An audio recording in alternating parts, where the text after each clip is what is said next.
Sveiki,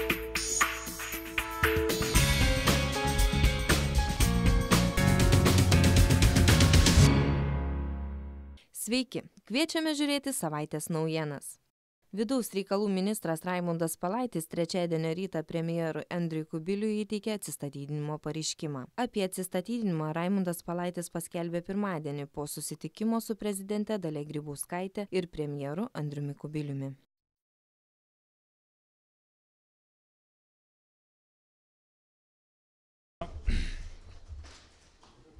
Noriu pasakyti, kad aš iš tikrųjų dėl savo sprendimų nekiek neapgailestauju.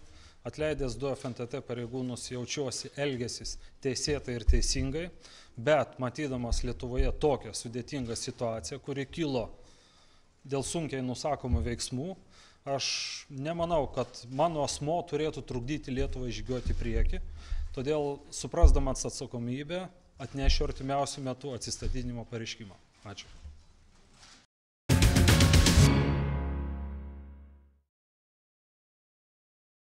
Baigėsi Prancūzijoje ir joje įvykius stebinti pasaulį sukausčiusio žudiko, Al-Qaida kovotojų pasiskelbusio Mohamedo Merah gaudynių drama. 7 žmonės nužudęs vyras žuvo per buto šturmą. 30 valandų užsibarikadavęs vyras ilgai nepasidavė, šaudė. Per operaciją sužeistas policininkas, 2 pareigūnai patyrė sukrėtimą.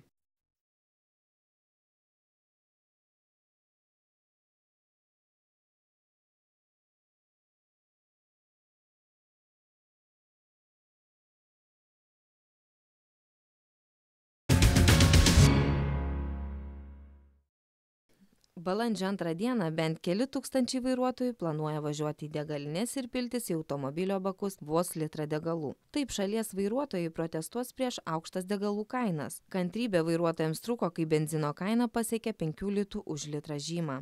Prie akcijos, kurios metu žadama ne tik piltis tik litrą degalų, bet ir atsiskaityti geltonais centais ar kortele, kad susidarytų ilgesnės eilės. Žada prisidėti per 4 000 vairuotojų, dar daugiau nei 600 svarsto dalyvavimo galimybę.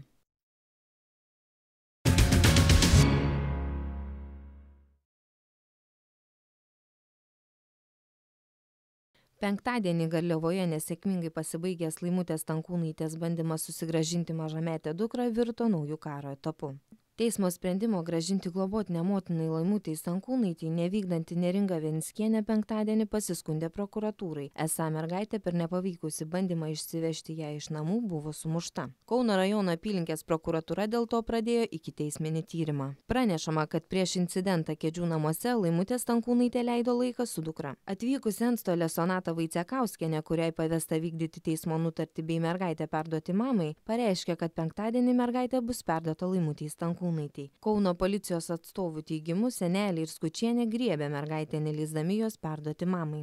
Tuomet į grumtynes įsijungė ir Laimutė Stankūnaitė, o mergaitės apsaugininkai neva stengėsi žmonės patraukti nuo mergaitės. Grumtynių metu mergaitei buvo nubrodzintas pilvas bei kaklas, Skučienei perskelta lūpa, sužalojimų patyrė ir Laimutė Stankūnaitė. Tačiau policija atmeta bet kokius kaltinimus, kad tvarka nebuvo užtikrinta ar perdavimui nebuvo tinkamai pasiruošta.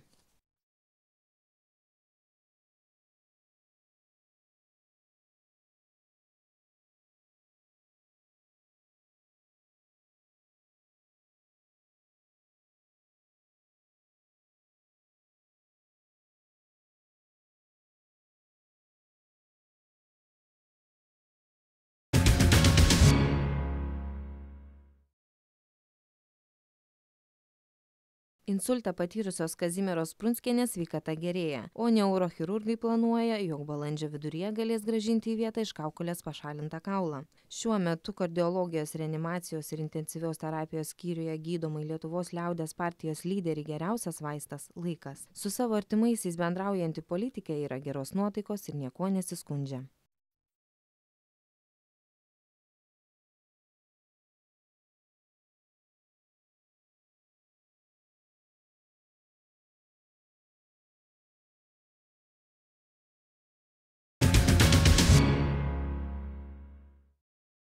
Kovo 31 dieną bent 7 Lietuvos miestuose bus išjungtas gatvių apšvietimas. Žemės valanda pasaulyje minima jau 5 metus, o Lietuvoje 3 kartą. Prisidėti prie kovo 31 dieną vyksiančios Žemės valandos pažadėjo dalis šalies, miestų ir miestelių. Prieš mėnesį visoms šalies savivaldybėms buvo išsiųstas siūlymas prisidėti prie akcijos, bet šiuo metu tik 7 savivaldybės patikrino, kad tikrai dalyvaus. Vilnius taps šios akcijos starto vieta.